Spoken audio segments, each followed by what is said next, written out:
महाभारत को प्राचीन काल का एक बहुत बड़ा और खतरनाक युद्ध माना जाता है, जिसमें लाखों योद्धाओं ने भाग लिया था। दोस्तों, कहा जाता है कि इस युद्ध में कई ऐसे शक्तिशाली योद्धाओं ने भाग लिया जो बहुत ताकतवर थे। दोस्तों, इन योद्धाओं के पास ऐसे शक्तिशाली और खतरनाक हथियार थे जिससे पूरी पृथ्वी को नष्ट किया जा सकता था। लेकिन क्या आप लोगों को मालूम है दोस्तों, महाभारत के 5 सबसे शक्तिशाली योद्धा कौन थे? नहीं ना? तो आइए जानते हैं कि महाभारत काल के 5 सबसे शक्तिशाली योद्धा कौन कौन थे। पर जानने से पहले हमारे चैनल को लाइक और सब्सक्राइब जरूर कर देना, ताकि हम आपको ऐसी ही जानकारी देते रहे। दोस्तों, 5वें नंबर पर आते हैं अर्जुन। अर्जुन महाभारत काल का 5वां सबसे शक्तिशाली और खतरनाक योद्धा था।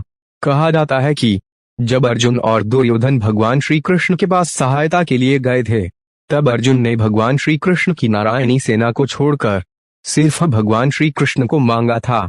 ये महाभारत काल में अर्जुन का एक बहुत बड़ा निर्णय था, क्योंकि इसी के कारण ही महाभारत के युद्ध का पूरा पासा पलट गया था।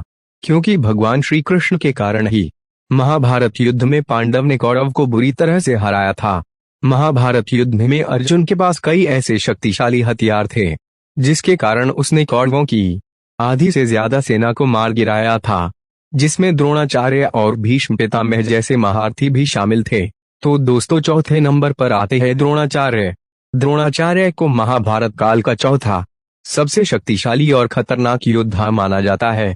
दोस्तों, हम आपको बता दें कि द्रोणाचार्य एक ऐसे शक्तिशाली योद्धा थे जिनके पास नारायण अस्त्र, ब्रह्मास्त्र जैसे शक्तिशाली हथियार मौजूद थे। द्रोणाचार्य ही एक ऐसे योद्धा थे जिन्होंने कौरव और पांडव दोनों को शिक्षा दी थी। तो दोस्तों, जब धर्म और अधर्म की युद्ध की बारी आई, तब द्रोणाचार्य ने अधर्म का पक्ष चुना था। लेकिन दोस्तों, द्रोणाचार्य को ऐसे ही नहीं मारा जा सकता था, इसलिए भगवान श्री कृष्ण ने चाल चली और भीम के हाथों एक अश्वत्थामा नामक एक हाथी को मरवा दिया और चारों तरफ यह सनसनी फैला दी कि अश्वत्थामा मारा गया है। यह सुनकर द्रोणाचार्य ने अपने हथियार त्याग दिए, जिसका फायदा उठाकर धृष्टद्युम्न ने द्रोणाचार्य का सिर धड़ से अलग कर दिया था।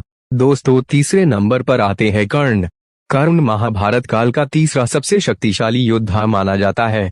कर्ण एक ऐसा योद्धा माना जाता है जिसे उसके कवच और कुंडल के बिना युद्ध में हराना असंभव था। दोस्तों, कर्ण एक शक्तिशाली योद्धा होने के साथ साथ एक बहुत बड़ा दानवीर भी था, जिसके कारण कर्ण का नाम आज बड़े गर्व से लिया जाता है। बता दें कि जब महाभारत युद्ध चल रहा था, तब अर्जुन के पिता देवराज इंद्र कर्ण के सामने एक भिक्षुक बनकर पहुंचे थे और कर्ण के कवच और कुंडल को दान रूप में मांग लिया था।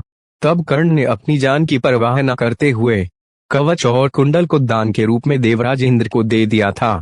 दोस्तों, कहा जाता है कि जब महाभारत का युद्ध चल रहा था, तब कर्ण के रथ को धरती ने निगल लिया था, जिसके कारण अर्जुन ने इसका फायदा उठाकर कर्ण का वध कर दिया था।